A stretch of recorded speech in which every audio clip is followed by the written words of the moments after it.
Pada presentasi kali ini, kita akan membahas tingkah laku dalam lingkungan kerja. Lingkungan kerja, terutama di area bengkel, proyek konstruksi, atau tempat yang menggunakan alat berat, memiliki tingkat bahaya yang jauh lebih tinggi dibandingkan lingkungan lainnya. Karena itu, tingkah laku atau perilaku seseorang di tempat kerja menjadi faktor yang sangat menentukan keselamatan dirinya maupun rekannya. Pada dasarnya, kecelakaan kerja tidak hanya terjadi akibat kerusakan alat, tetapi seringkali terjadi karena perilaku manusia yang kurang hati-hati, tidak disiplin, lalai, atau menganggap remeh prosedur pelitian keselamatan. Oleh sebab itu, setiap pekerja harus memahami aturan. Di bawah ini penjelasan lengkap tentang materi. Pertama, sering bermain-main di dekat mesin itu sangat berbahaya. Di tempat kerja seperti bengkel, workshop, maupun alat berat, mesin hampir selalu dalam kondisi aktif atau mudah diaktifkan oleh orang lain. Mesin seperti gerinda, bor listrik, kompresor, mesin bubut, forklift, dan berbagai alat lainnya memiliki bagian yang bergerak yang sangat berbahaya. Mengapa tidak boleh bermain-main di dekat mesin? Mesin bisa bergerak tiba-tiba dan menyebabkan tubuh terjepit, tertarik, atau tersayat. Pekerja lain mungkin sedang fokus dan dapat terganggu jika ada orang yang bercanda di dekatnya. Banyak mesin memiliki bagian berputar yang tidak terlihat jelas kecepatannya sehingga sulit menghindari saat tersentuh. Ya, contoh nyatanya, ketika pekerja bercanda mendorong bahu saat kita sedang menggergaji kayu, gergaji bisa meleset dan melukai tangan. Pekerja bermain-main di dekat kompresor angin, selang tekanan tinggi dapat memukul wajah dan menyebabkan cedera. Pekerja menyentuh gerindra mesin yang baru saja digunakan, masih panas dan dapat menyebabkan luka bakar. Kemudian yang kedua, jangan mendorong atau bergurau dengan orang lain di tempat kerja. Perilaku mendorong atau bergurau, misalnya mengetuk helm teman, menakut-nakuti, menarik kursi, itu sangat berbahaya di area kerja. Dampaknya bisa fatal. Pertama, dapat membuat seorang jatuh ke arah alat berat yang sedang bergerak. Kedua, bisa membuat seorang terpleset di lantai licin. Ketiga, bisa menyebabkan seorang menjatuhkan alat tajam atau benda berat. Nah, misalnya, contohnya kita mendorong teman dari belakang ketika sedang membawa plat besi. Itu membuat plat jatuh dan mengenai kaki. Kemudian menakut-nakuti teman yang sedang mengelas, percikan api bisa mengenai tubuh. Kemudian ketiga, tidak boleh berjalan, berlari, atau berdiri di sepanjang koridor, jalan, atau atas tempat tinggi tanpa izin. Di pabrik atau area konstruksi, itu banyak jalur yang memiliki fungsi tertentu, jalur forklift, jalur pejalan kaki, jalur material. Mengapa dilarang berjalan atau berlari sembarangan? Jalur tertentu adalah jalur khusus kendaraan berat. Banyak alat berat yang memiliki blind spot, zona tidak terlihat oleh operator. Berlari meningkatkan risiko tergelincir di lantai yang mungkin berminyak atau berpasir. Contohnya, berlari saat di workshop, bisa tersandung kabel listrik. Berjalan di jalur forklift, operator forklift bisa tidak melihat. Kemudian keempat, jangan bercanda atau bermain dengan benda-benda di tempat kerja.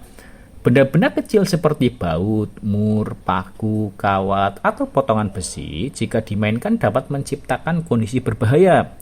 Contohnya melempar baut mengenai mata teman kita, bermain potongan besi tergores dan infeksi, menyenggol alat berat, alat bergerak atau jatuh.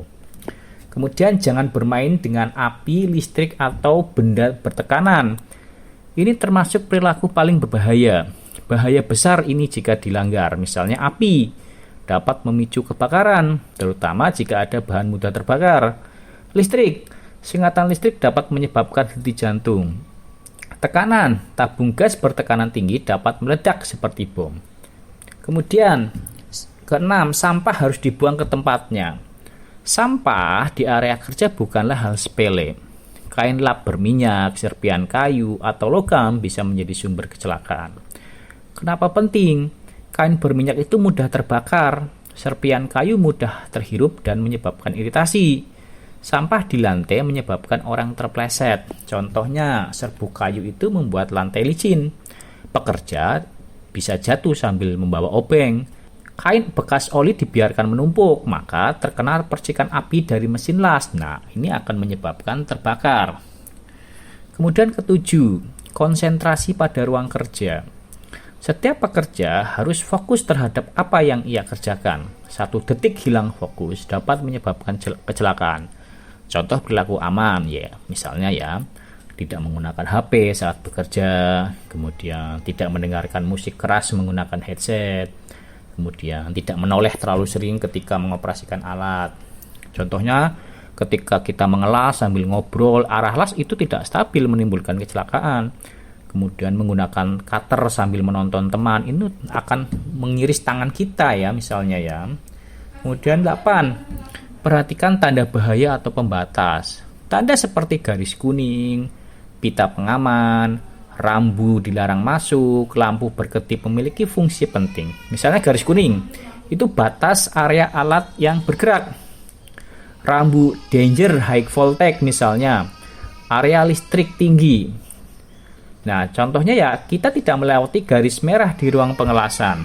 Kemudian yang ke-9, jangan mengganggu orang lain yang sedang bekerja, yang sedang berkonsentrasi bekerja. Saya ulangi ya, jangan mengganggu orang lain yang sedang konsentrasi bekerja. Ini sangat penting, terutama saat rekan kita sedang mengelas, memotong, atau mengoperasikan mesin. Bahayanya, rekan kita bisa salah gerakan sehingga melukai dirinya sendiri. Kemudian ketika kita membuat suara keras, itu bisa membuat fokus hilang dalam bekerja. Kesimpulan dari materi ini adalah perilaku itu menentukan keselamatan. Pertama ya, perilaku menentukan keselamatan. Banyak kecelakaan terjadi bukan karena alat rusak, tetapi perilaku yang salah. Kemudian kedua, semua aturan memiliki tujuan. Tidak ada aturan keselamatan yang dibuat tanpa alasan. Kemudian yang ketiga, disiplin perilaku. Itu sama dengan 0 kecelakaan. Jika semua pekerja itu berperilaku baik, ya, dan mereka itu mengikuti SOP ya, kecelakaan itu ya dapat ditekan hampir 100%. Kemudian kesimpulan yang keempat itu, pekerja perlu mempraktikkan perilaku aman sejak dini sebelum terjun ke dunia kerja yang sesungguhnya.